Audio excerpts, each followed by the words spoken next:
Hello everyone, आज हम अपना मैथमेटिक्स का 7 लेक्चर डिस्कस करते हैं। हमारा फर्स्ट क्वेश्चन है 7, 12, 15, 11, 6, 20, 8, 4 और 10 इसकी माध्यिका बतानी है।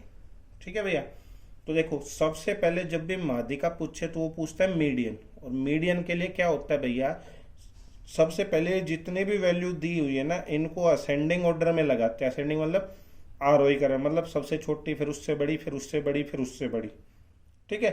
यहाँ पे मैं ये 10 भूल गया था तो ये दूसरे दोबारा से लिख दिया। यहाँ पे एक ही क्वेश्चन है ये। ठीक है।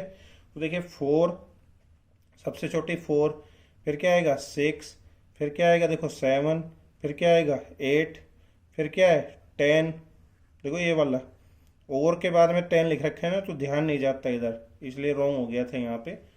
तो 10, फिर 11, फिर 12, फिर 15 और फिर 20। अब देखिए कितने नंबर हैं ये, 1 2 3 4 5 6 7 8 9 है ना भैया। तो माध्यिका निकालने के लिए क्या करते हैं, पहले के 4 छोड़ देंगे और आखिर से 4 छोड़ देंगे, जो मिडिल में बच जाएगा वही हमारी क्या होगी, माध्यिका, जिसे मीडियन बोलते हैं इंग्लिश में। आई होप गाइज आपको समझ में आ रहा होगा। क्वेश्चन नंबर सेकंड की बात करते हैं। वो कह रहा है यदि a plus B is equal to 9 और A square plus B square is equal to 41, a into B 20, तो A cube plus B cube पूछ रहे हैं हमसे। ठीक है भैया। तो देखिए ए और बी का मल्टीप्लाई कितना है 20। तो मैं अगर 20 के फैक्टर करूं तो क्या हो सकता है, 20 इंटू 1 भी हो सकता है, 10 इंटू 2 भी हो सकता है। लेकिन मैं अगर उसका टोटल करूं तो 9 आना चाहिए। तो मैंने क्या किया, 5 इंटू 4 किया।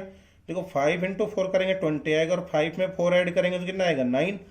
और यहाँ और चेक कर लेते हैं, ए की वैल्यू अगर मैं 5 लेता हूँ तो 5 का स्क्वायर 25, और बी की वैल्यू 4 लेता हूँ तो 4 का स्क्वायर 16। तो 25 प्लस 16 करता हूँ तो 41 आना चाहिए, और 41 ही आ रहा है। तो इट मीन्स जो ए की वैल्यू 5 हो गई और बी की वैल्यू क्या हो गई भैया 4। हम इसमें रख देते हैं भाई, ए क्यूब प्लस बी क्यूब पूछा है मेरे से उसने। तो A cube plus B cube, ए की जगह मैंने 5 की पावर 3 कर दी, और प्लस बी की वैल्यू कितनी थी 4। तो बी की वैल्यू 4 की जगह कितनी कर दी, 4 की पावर 3 कर दी। तो कितना हो गया, 5 की पावर 3 कितने हो गया 125, और बी की वैल्यू 4 की पावर 3 कितना हो गया 64। आपको प्रॉब्लम ना आए कि भाई ये 5 कहाँ से ले लिया 4, तो मैंने ये लिख दिया। देखो ये ए 5 और बी 4, तो A cube plus B cube पूछ रहा है गाइस। तो ए की वैल्यू 5 रखा है यहाँ पे, तो 5 की पावर 3 हो गई, प्लस बी की वैल्यू 4 रखा तो 4 की पावर 3 हो गई। 5 की पावर 3 का मतलब क्या है, 5 3 टाइम्स मल्टीप्लाई है, 5 इंटू 5 इंटू 5 125 हो गया। और 4 की पावर 3 का मतलब कितना है, 4 कितने टाइम मल्टीप्लाई है 3 टाइम, तो 4 इंटू 4 इंटू 4 हो गया। 125 में 64 ऐड किया तो कितना हो जाएगा 189 आ जाएगा। आई होप गाइज आपको समझ में आ रहा होगा। नेक्स्ट क्वेश्चन नंबर 3 की बात करते हैं। वो कह रहा है एक वस्तु को 10% घाटे में बेचा जाता है, यदि वह वस्तु 30 रुपए अधिक में से बेची जाती तो 5% का मुनाफा हो सकता था। तो उसकी लागत कीमत पता करिए। तो देखिए भैया, मैंने उस किसी लागत कीमत मीन्स क्रय मूल्य होते हैं 100% मान लिया। वो कह रहा है हानि हो रही कितने की, 10% की, घाटे में बेच रहे हैं तो 10% की हानि हो, तो विक्रय मूल्य 100 में से 10 गए तो कितना क्या हो गया 90% का हो गया भैया। आई होप आपको समझ में आ रहा होगा। अब देखिए मैं अगेन बात करता हूँ, मैं क्रय मूल्य कितना है 100, और मैं उसको 5% मुनाफे पे बेचूं, मतलब मुनाफा मीन्स क्या होता है लाभ, तो 5% लाभ करूंगा तो 100 रुपए की चीज 5% मुनाफे में कितने में बिक जाएगी 105% में। मैंने बता रखा है 100 में ही भैया लाभ होता है तो 100 में जुड़ता है, और हानि होती है तो 100 में डायरेक्ट घटता है। तो विक्रय मूल्य 105% हो गया। देखो यहाँ पे विक्रय मूल्य 90% और यहाँ पे 105% है, तो दोनों का अंतर कितना रुपए 30 रुपीज। देखिए यहाँ पे दे रखा है। ठीक है। तो 105 में से 90 गए तो कितने बचे 15%, और रुपीज में कितने 30। तो 15 टू जा 30, तो 1% का मान 2 हो गया। तो हमने लागत मूल्य कितना मानना था 100, तो 100% का कितना हो जाएगा 2 इंटू 100 कितना हो गया 200 हो गया। तो लागत मतलब क्रय मूल्य कितना हो गया 200 हो गया। आई होप गाइज आपको समझ में आ रहा होगा। मैं दोबारा से रिपीट कर देता हूँ ये क्वेश्चन। वो कह रहे हैं एक वस्तु को 10% घाटे में बेचा जाता है, यदि वह वस्तु 30 रुपए अधिक से बेची जाती तो 5% का मुनाफा हो सकता था। उसके लागत की कीमत बताइए। तो देखिए लागत कीमत क्या होता है, क्रय मूल्य मेरे को नहीं पता कितना होता है, तो परसेंटेज में हम हमेशा कितना मानते हैं 100 मानते हैं।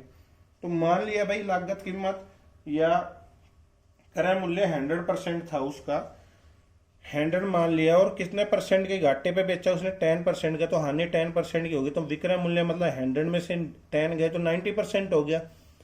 अगेन दोबारा बात करते हैं भाई, क्रय मूल्य फिक्स था ये 100, तो मैंने 100 ले लिया, वो कितने परसेंट मुनाफे पर बेच रहा है, 5%, मतलब लाभ कितने का होगा, 5% का, तो विक्रय मूल्य कितना हो जाएगा, 105% का।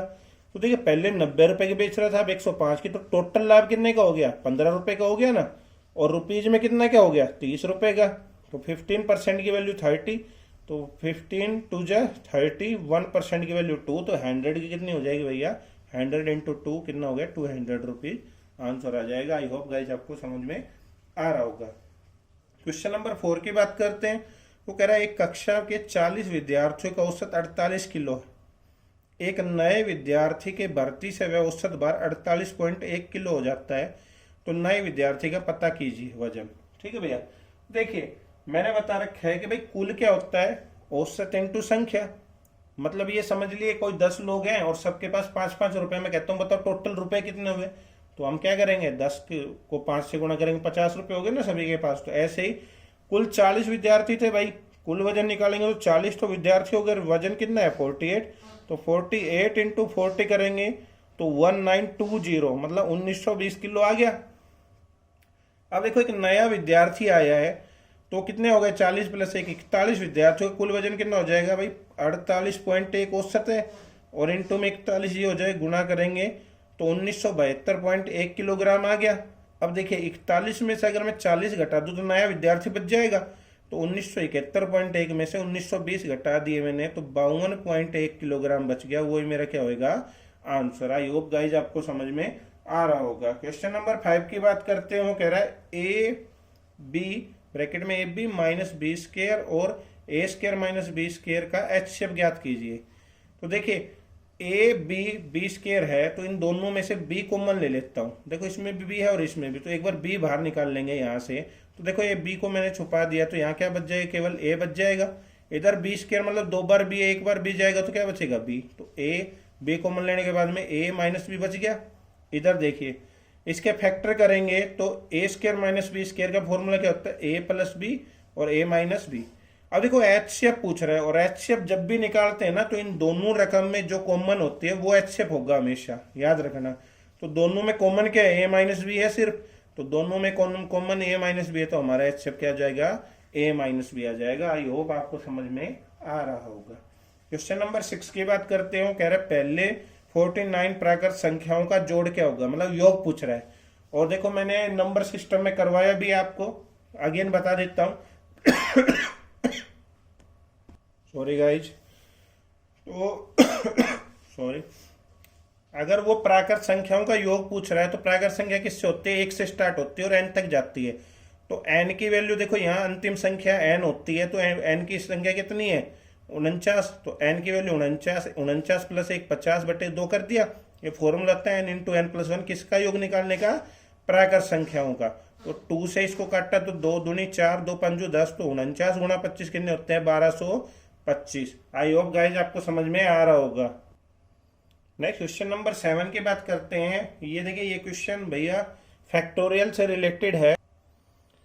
तो उसमें देखो उसने कहा है n फैक्टोरियल, तो n फैक्टोरियल मीन्स क्या होता है, n into n minus 1 n minus 2 और ऐसे चल रहा है कंटिन्यू। ऐसे समझिए फैक्टोरियल 1 मीन्स 1, फैक्टोरियल 2 क्या होता है, देखो 2 के पीछे कितने अंक होते हैं, 1 होता है, तो 2 गुणा 1।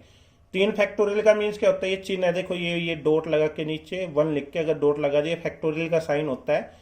तो कह रहा है 3 फैक्टोरियल, तो 3 फैक्टोरियल मतलब 3 से लेके कहां तक चलेंगे 1 तक। ठीक है, जैसे यहां पे लिख दिया उसने 5C2। ठीक है भैया, ये C मीन्स क्या होता है, कॉम्बिनेशन। ठीक है, ये देखो क्वेश्चन आया हुआ है HSSC में, तो हम पूरा डिटेल से चेक करेंगे। देखिए 5C2 का मीन्स क्या है, 5 लिखेंगे सबसे पहले फैक्टोरियल। देखो 5 और 2 दे रखा है यहाँ पे। ठीक है, पहले आप है ना 2 लिख लीजिए, ये नीचे वाली रकम, इस 5 में से 2 गए तो कितने बचे 3, तो वो 3 लिख लेंगे। ठीक है, तो देखिए ये क्वेश्चन आया था, यदि NC2 इजिकल टू NC5 है तो n की वैल्यू बताइए। मतलब ये कह रहा है कि यहाँ पे n की क्या वैल्यू होगी इन दोनों में कि ये दोनों इक्वल हो जाए। ठीक है भैया, तो देखिए पहला ऑप्शन अगर मैं 2C2 लिखता हूं तो 2C2 में ऊपर कितना आएगा 2 फैक्टोरियल, और नीचे 2 में से 2 गया तो 0 बच गया, 0 की तो कोई वैल्यू ही नहीं होती। अगेन अगर मैं 5 लेता हूँ 5C2, तो 5 फैक्टोरियल का तो पहले ऊपर वाला 5 लिखेंगे और 5 का और नीचे वाला 2 लिखेंगे और 5 में से 2 गए तो 3 लिखेंगे, लिख लिया। और इधर क्या लिखेंगे इस वाली रकम में, देखो 5C5, तो 5C5 के लिए क्या लिखेंगे, देखो 5 में से 5 गए तो 0, तो ये भी 0 हो गया। तो मैंने ऑप्शन ले लिया 7। तो देखिए इससे समझिए आप ध्यान से, देखो NC2 की जगह n की जगह 7 लिखा तो 7C2 लिख लिया इज इक्वल टू n की जगह फिर 7 लिखा C5, ठीक है। 7C2 में देखिए भैया आप ध्यान से समझिए, देखिए n की वैल्यू सबसे पहले ऊपर वाला 7 है तो यहाँ 7 फैक्टोरियल लिखेंगे, लिख लिया। फिर अगेन क्या लिखेंगे, ये 2 है तो 2 फैक्टोरियल लिखेंगे, लिख दिया। अब देखो इस 7 में से 2 माइनस करेंगे तो क्या आएगा 5 फैक्टोरियल, तो यहाँ 5 लिख दिया, ठीक है। मैंने डिटेल में यहाँ लिख दिया 7 माइनस 2 फैक्टोरियल, ठीक है, इज इक्वल टू, यहाँ भी क्या है भैया 7, तो सबसे पहले 7 लिखेंगे।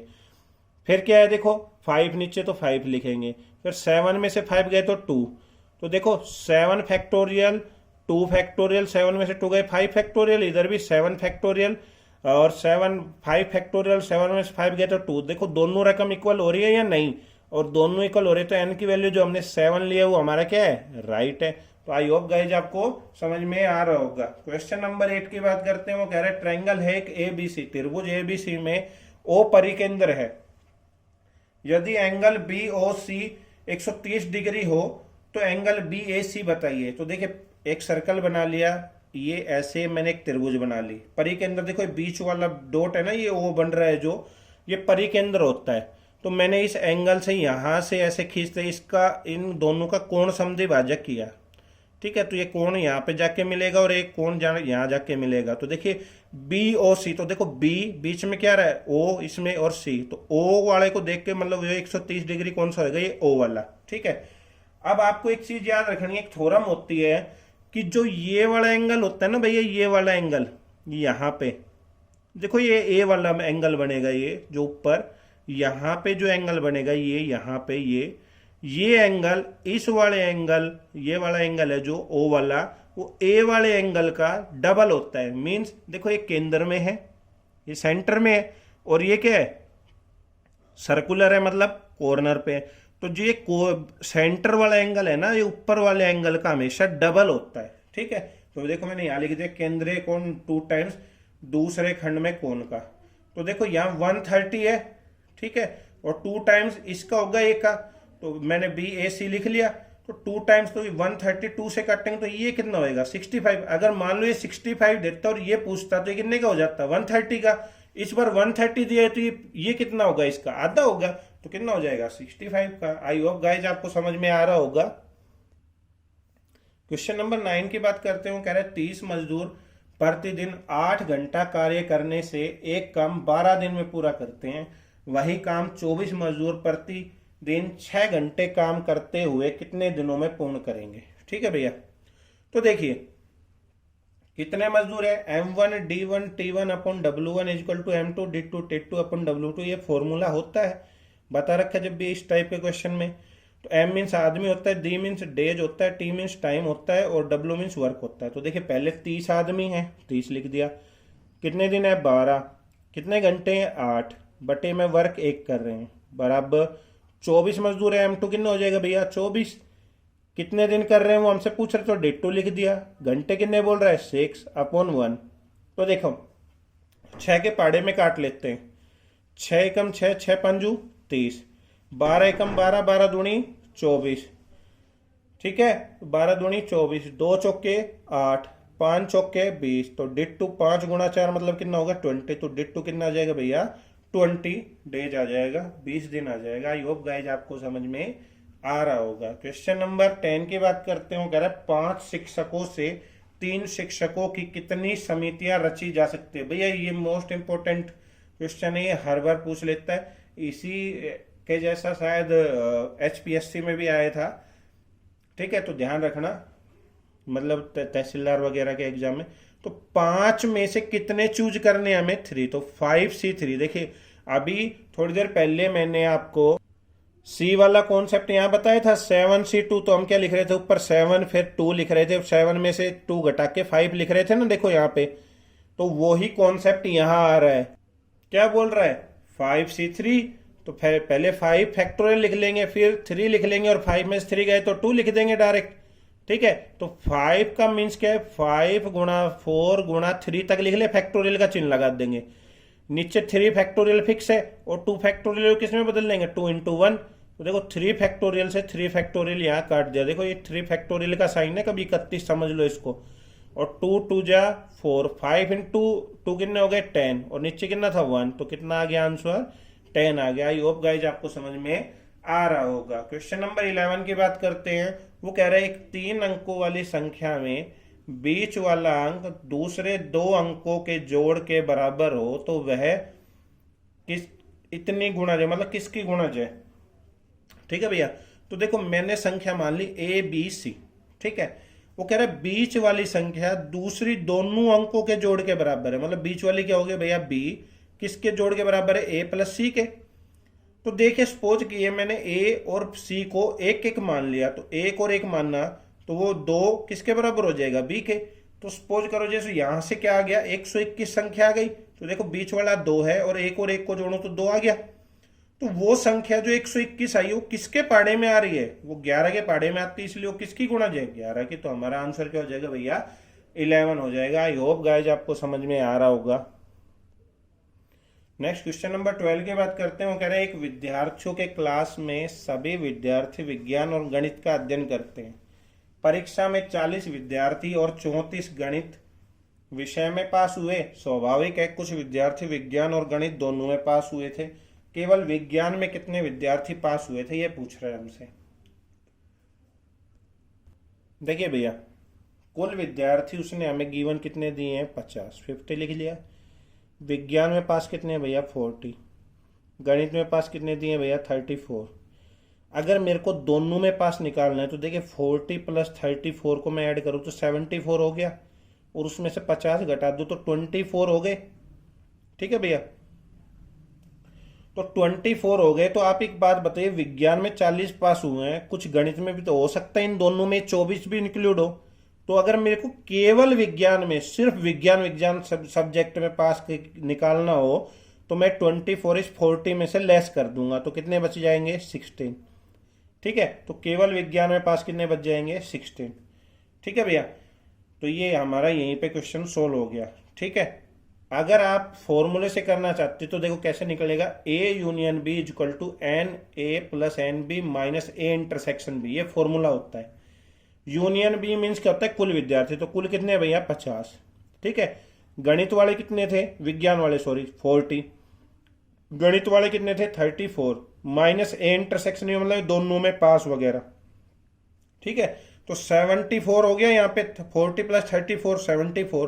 A इंटरसेक्शन B, देखो ये इंटरसेक्शन वाला इधर ले जाता हूँ, 50 इधर लेके आता हूँ, तो 74 में से 50 गए तो कितने बच गए, 24। ये दोनों विषय में पास हो गए। अब देखिए मैंने एक डायग्राम बनाया इस टाइप का, और एक ये बीच में कॉमन वाला। तो देखो कॉमन बीच में दोनों में कौन है पास, 24, ये 40 और ये 34। तो देखो इस 40 में 24 इंक्लूड हो रहे हैं या नहीं हो रहे हैं, तो इस 40 में अगर ये 24 इंक्लूड हो रहे हैं, तो अगर मैं 40 में से 24 माइनस कर दूं तो केवल विज्ञान वाले कितने बच गए भैया, 16। ऐसे इस 34 में ये 24 इंक्लूड हो रहे हैं या नहीं हो रहे हैं। अगर मैं 34 में से 24 माइनस कर दूं तो कितने बच जाएंगे, 10। तो वो क्या हो जाएंगे, केवल गणित में पास होने वाले। अब देखिए तो 16 प्लस 24 दोनों में पास थे, प्लस 10 अगर ऐड करता हूं तो 50 आ रहा है, और स्टूडेंट कितने थे शुरू में, 50 थे। तो हमारा आंसर क्या है, 16, राइट है। ये मैंने पूरी डिटेल बता दी आपको, ये बेसिक से करा दिया था एक लाइन में। अब आपकी मर्जी कि कौन से वाला आपको समझ में आ रहा है। क्वेश्चन नंबर 13 की बात करते हैं। अगर आपको फिर भी डाउट होता है तो आप कमेंट्स बॉक्स में कमेंट्स कर देना, मैं अगेन आपको समझा दूंगा। अभी तक तो कोई कमेंट्स आया नहीं है आपका कि सर समझ में आ रहा है या नहीं आ रहा है, पता नहीं आप देखते भी हो या नहीं वीडियो, बट मैं मेरा वर्क कर रहा हूं, आपको जब टाइम मिले जब आप देख लेना। क्वेश्चन नंबर 13 की बात करते हैं। सूप और चाय पीने वाले कैंटीन में गए 43 व्यक्ति थे। 18 लोगों ने केवल सूप पिया और 8 लोगों ने केवल चाय ली, और 5 लोगों ने कुछ भी नहीं लिया। तो कितने लोगों ने सूप लिया। ठीक है भैया, देखिए कुल व्यक्ति कितने थे भैया, 43 व्यक्ति थे। ठीक है, 18 लोगों ने, देखो कुछ किसने लोगों ने नहीं पिया सॉरी, 5 लोगों ने कुछ नहीं पिया, तो पीने वाले कितने हैं? 43 में से 5 गए तो 38 है। केवल सूप सूप की बात करता हूं तो कितने लोग पी रहे हैं? 18, और केवल चाय चाय की तो 8, तो कुल पीने वाले कितने हो गए? 26। दोनों पीने वाले निकाल दूं, 38 में से 26 माइनस करूंगा तो कितने हो गए? 12। अब देखिए केवल सूप पीने, मतलब कुल सूप पीने वाले देखो 12 तो है ही है, और केवल वाले कितने थे? 18। देखो पिछले वाले में, जैसे पिछले वाले से रिलेटेड ही क्वेश्चन है बिल्कुल। पिछले वाले में देखो यहाँ पे 40 दे रखा था, ये 24 माइनस किया था। इस बार ये 24 दे रखा है और 16 दे रखा है, इस बार कुल निकालना है। तो देखो दोनों पीने वाले 12 है और केवल सूप पीने वाले 18, तो 18 में ये 12 भी इंक्लूड होंगे, तो 18 प्लस 12 कुल पीने वाले कितने आ जाएंगे? सूप 30 आ जाएंगे। आई होप आपको गाइस समझ में आ रहा होगा। देखो मैंने यहाँ पे बना दिया है, देखो ये 18 है, ये 8 है और ये 12 है, तो ये 12 और 18 ये टोटल, ये गोल्ड इस सर्कल में कितने हो जाएंगे? 18 और 12 30, और इस वाले सर्कल में 12 और 8 मिलकर कितने बना देंगे? 20। आई होप गाइज आपको समझ में आ रहा होगा। तो गाइज ये आज का हमारा लास्ट क्वेश्चन है, क्वेश्चन नंबर 14। एक व्यक्ति प्रति मेज 1200 रुपए और प्रति कुर्सी 300 रुपए दर से खरीदने में 8100 रुपए खर्च करता है। जब वह अधिकतम संख्या में मेज खरीदना चाहता है तो ऐसी कुर्सी और मेज का अनुपात क्या होगा? देखिए भैया, पहली बात, जो ये 8100 रुपये है, इनमें से किस वैल्यू से कटेगा? सबसे पहले आपको 1 सेकंड में उसी से कर सकते हैं आप क्वेश्चन। 1 और 4 को ऐड करें तो 5 से इसको काटेंगे तो ये कट सकता है वैसे, और 12 से काटेंगे तो ये एग्जैक्ट शायद ना भी कटे। ठीक है, एग्जैक्ट नहीं कटेगा, तो 5-7 वाला ऑप्शन नहीं हो सकता, या तो 1-4 वाला होगा या 2-1 वाला होगा। ठीक है। दूसरी बात, देखो उसने क्या कहा? अधिकतम संख्या में मेज खरीदे। ठीक है, तो वो बात कर रहा है, और देखो नीचे क्या दे रहा है? कुर्सी और मेज, तो मतलब मेज की वैल्यू बड़ी होगी और कुर्सी की छोटी। तो देखो कुर्सी की वैल्यू इस वाले ऑप्शन में क्या है? बड़ी है, तो ये ऑप्शन भी एलिमिनेट हो गया। तो 1 और 4 और 1 और रेशो 2 रह गया। तो देखिए 1:4 लिया मैंने, तो 5 की वैल्यू मैंने 8100 रख दी, इसके भाग दिया तो 1620 आ गया। ठीक है भैया, अब 1620 आ गया, तो मान लो मैं एक कुर्सी खरीदता हूं तो 1620 की होगी, और 4 मेज खरीदता हूं तो ये तो बहुत ज्यादा वैल्यू की हो गई, तो इससे ये मैच नहीं हो रहा। तो मैंने क्या माना? 1:2 माना। ठीक है, तो मैंने 1:2 लिया, तो 1:2 लेने में 1 और 2 की वैल्यू 3 की वैल्यू कितनी आ गई? 2700। ठीक है, अब 2700 के अकॉर्डिंग देखिए, 2700 के अकॉर्डिंग अगर मैं 1 वैल्यू लेता हूं तो 2700, और दूसरी लेता हूं तो 5400 हो जाएगी। लेकिन ये देखिए कि उसने इस अनुपात को छोटा बना दिया है। ठीक है, तो ये 2700 आ गया, तो मैंने क्या किया? 1:2 था, तो मैंने क्या किया भाई? मैक्सिमम इसको 3 से मल्टीप्लाई कर दिया। 3 इंटू 3 1 3 और 2 इंटू 3 6। तो देखो मैं कुर्सी अगर 300 रुपए की एक करता हूं तो 300 तिया 900, और 12 गुणा 6 कितने हो गए? 7200। 900 गुणा 7200 8100 आ गए। तो देखिए यहां से फिर से समझते हैं, 1:2 लिया मैंने, तो 1:2 कितना हो गया? 3 की वैल्यू 2700 आ गई। अब देखो ये 2700 1200 और 300 से कब बन सकते हैं? जब ये बन सकते हैं, देखो अगर मैं एक कुर्सी 300 रुपए की लेता हूं, क्योंकि एक ही कुर्सी लेता हूं सिर्फ, क्योंकि देखो उसने क्या कहा? मेज ज्यादा खरीदनी है, तो मेरे पास तो 2 ही चीजें हैं, 1 और 2।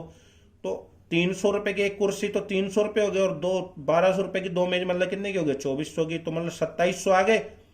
2700 तो आ गए, लेकिन शुरू में वैल्यू कितनी थी? 8100। मतलब ये दोनों चीजें 3 टाइम्स हो रही है, तो 1 का 3 टाइम्स कितना हो जाएगा? 3, और 2 का 3 टाइम्स कितना हो जाएगा? 6। तो 300 गुणा 9 किया तो 900 आ गया, और 1200 गुणा 6 किया तो 7200 आ गया। तो टोटल वैल्यू 81 बराबर 8100 आ गई। मतलब कुर्सी 3 रेशो में थी और मेज 6 में, तो 3 एकम 3 3 दूनी 6, तो उसने काट के लिख दिया 1:2। आई होप गाइज आपको समझ में आ रहा होगा। अगर आपको समझ में आ रहा हो तो ज्यादा से ज्यादा शेयर कर दीजिए। जिसने सब्सक्राइब नहीं किया है, प्लीज हमारे परिवार को बड़ा करने में मदद कीजिए, उसको सब्सक्राइब कीजिए चैनल को, और अगर आपको अच्छा लग रहा है तो लाइक कीजिए। अदरवाइज कोई प्रॉब्लम आ रही है तो आप कमेंट्स बॉक्स में कमेंट्स कर सकते हो, मैं अगेन आपको समझा दूंगा, लेकिन कुछ तो रेस्पॉन्स दीजिए। ठीक है, thank you guys and have a nice day.